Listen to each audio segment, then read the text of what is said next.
On the next clear night, go outside and look up at the sky, and not in a preoccupied way. For just this brief moment, put down all the burdens that have made you so heavy and feel only the natural gravity of planet Earth. Nothing else weighs you down. This is a kind of stillness that few get to feel in our chaotic world. You and I get so busy, so overwhelmed by all the noise that we forget that we can feel it. But feel it and see it. Take it all in, the stars, the planets, whole galaxies, stretching out to a distance the human imagination struggles to comprehend. And as you look upward, remind yourself that these tiny pin lights are telling a story. You are seeing the past, the present, and the future of you. From everything that science tells us, all matter was once compacted into a tiny space, possibly as small as a grain of sand. Until suddenly 13.8 billion years ago, this tiny ball of matter exploded. With a temperature of 18 billion degrees Fahrenheit, matter ballooned outward at a colossal rate of speed. Subatomic particles began to form. Within just a few minutes, protons and neutrons emerged. Nuclear fusion at the cores of stars would eventually create all of the heavy elements of the cosmos.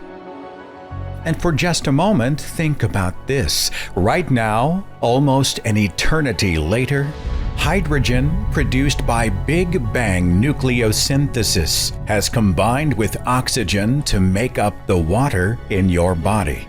The same water that cushions your joints, protects your spinal cord, cools your temperature and prevents dehydration, and so much more. That water contains an element as old as all the universe. It is a remnant from the beginning. You are carrying within you a piece of the Big Bang.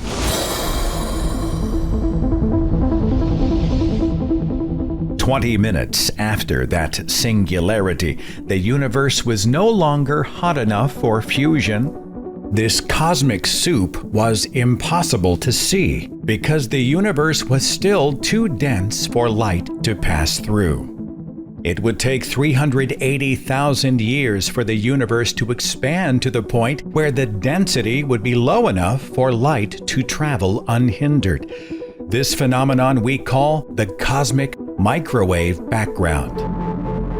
A faint relic glow from 4,000 centuries after it all began.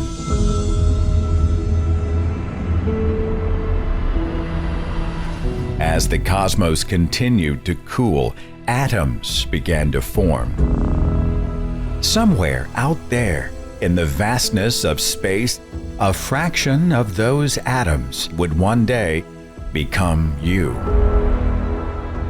Clouds of hydrogen and helium left by the Big Bang later collapsed due to gravity. And as those clouds got smaller and smaller, they became hotter and hotter until finally nuclear fusion engaged. These were the first stars. Inside the cores of those stars were formed other elements: carbon, nitrogen, oxygen, even a bit of lead and nickel.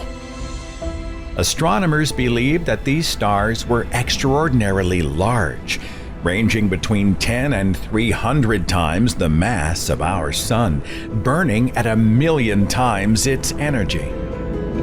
In their relatively short lives, just a few million years, those earliest stars burned through their fuel and went supernova, blasting their elements out in every direction, seeding the universe. somewhere within those incredible explosions were the building blocks of you. More stars and galaxies began to form. At 5 billion years, the universe looked much as it looks right now. It is everything we can touch, feel, sense, measure, and detect. Billions of galaxies, each containing millions or billions of stars. Woven into the cosmos are light, radiation, magnetic fields, and cosmic rays. The scale of even our solar system is so vast that it boggles the mind. A modern fighter jet could fly supersonic toward our sun, and it wouldn't arrive for a decade and a half.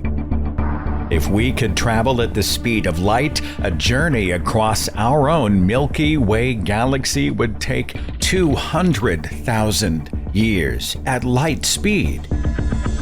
And yet, right here, within that Milky Way, receiving the rays of that single sun, is you. The people of our ancient past used to think that we were in the middle of all of this. Early scientists, philosophers, and priests used to say that everything revolved around us. Then came the great astronomers Copernicus, Galileo, Kepler, and others, and they provided us with perspective, some cosmic humility. There are some who believe that it's pointless to exist if we are not the focus.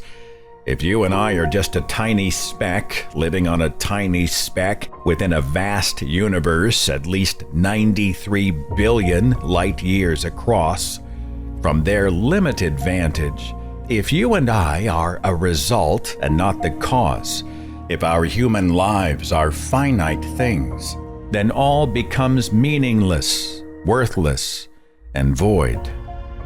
How very sad it must be to think in this way. After all, a beautiful song has a final note. Is that music not worth enjoying? A delicious meal has a final bite. Is that food not worth tasting? A stroll in the moonlight has a final step. Are those steps not worth walking? Perhaps the temporary nature of these things makes them all the more precious.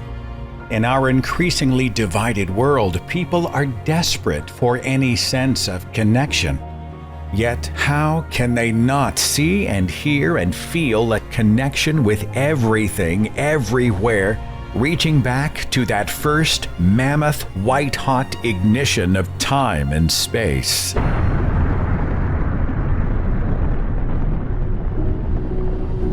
Contained within us are the building blocks of the cosmos.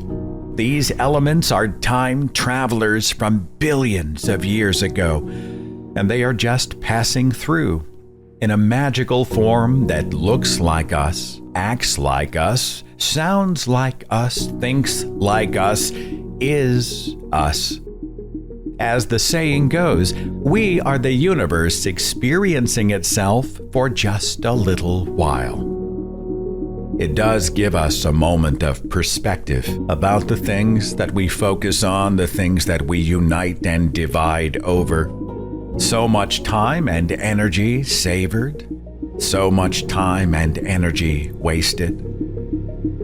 The great cosmologist Carl Sagan often commented about the folly of human conceits, of our own self-importance against the backdrop of our universe. He rightly lamented that we've sacrificed humility on the altar of vanity, splintering and harming because we cannot or we will not recognize each other as slight, momentary, fragile, wonderful, precious pieces of the universe. And then we become distracted. Things to do, people to please, obligations to fulfill. We scramble and fret and work and stress as the moments fly by. These are moments that we will never see again. Moments that bring us closer to the ending of our lives, moments that are too important to lose. Our universe doesn't consciously care about you and me, but that doesn't mean that we cannot and should not care about ourselves and each other. One of the most fulfilling things is to realize that we've beaten the odds of non-existence. We draw breath. We feel the sun upon our faces. We are alive.